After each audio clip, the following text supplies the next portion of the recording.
Bonjour Charlie. Bonjour Maury. Tu es co-gérant des ateliers du bois à La Ferté-Alais et nous sommes ici chez Johanna et Dimitri qui ont un très beau pavillon dans le sud de l'Essonne. Je crois qu'Atelier du Bois a réalisé de nombreux travaux.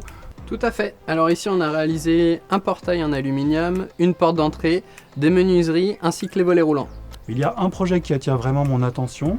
Atelier du Bois a réalisé de l'autre côté une transformation complète d'une façade avec l'intégration d'une baie coulissante.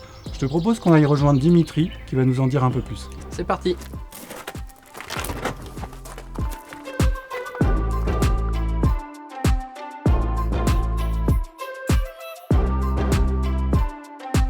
Bonjour Dimitri. Bonjour Maury. Merci de nous recevoir chez vous dans votre salon. Salon qui, je crois, a subi de nombreuses transformations. Est-ce que vous pouvez nous en dire un peu plus ? Effectivement, comme vous pouvez le voir avec cette grande baie vitrée qu'on a mis en fait en remplacement d'une petite fenêtre et d'une porte-fenêtre qui était existante avant. Donc un des objectifs pour votre femme et vous, c'était d'avoir plus de luminosité dans ce salon, parce que ce salon était assez sombre, je crois. Tout à fait, en fait, voilà, pour avoir une vie plus agréable au quotidien, on a souhaité vraiment obtenir une luminosité beaucoup plus importante, ce que nous apporte cette baie vitrée, et une vue dégagée sur le jardin. Alors vous avez fait le choix des ateliers du bois. Qu'est-ce qui vous a poussé à choisir cette entreprise ? Aujourd'hui, on a fait un appel d'offres sur plusieurs sociétés et on a choisi les ateliers du bois parce qu'en fait, ils ne passent par aucun sous-traitant pour la maçonnerie. Ils réalisent donc la maçonnerie et l'ouverture par eux-mêmes, ce qui nous permet d'avoir qu'un seul interlocuteur et d'avoir un gage de qualité et de contact derrière. Charlie, vous êtes partenaire Ouverture S avec Atelier du Bois. Tu peux nous en dire un peu plus sur les atouts de cette porte-fenêtre ? Alors ici on est sur une baie coulissante à 3 ventoses qui nous permet d'ouvrir de 2/3 la menuiserie pour avoir un passage libre.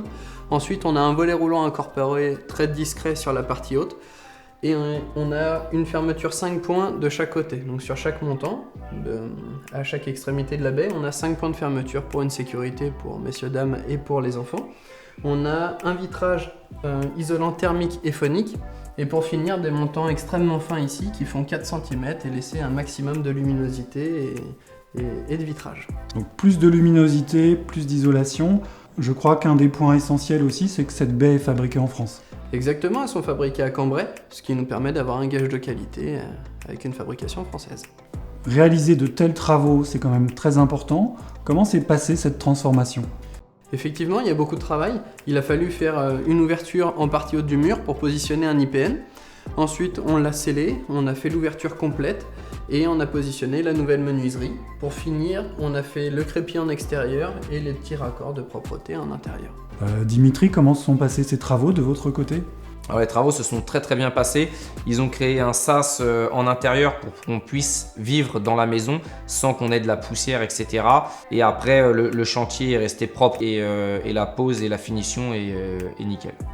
Charlie, si celles et ceux qui nous regardent souhaitent aussi réaliser de tels travaux, qu'est-ce qu'ils peuvent faire ? Nous appeler, comme ça on se déplace à leur domicile, on établit un devis, on leur fait différentes propositions et puis pour finir, ils ont libre choix de travailler avec nous ou pas.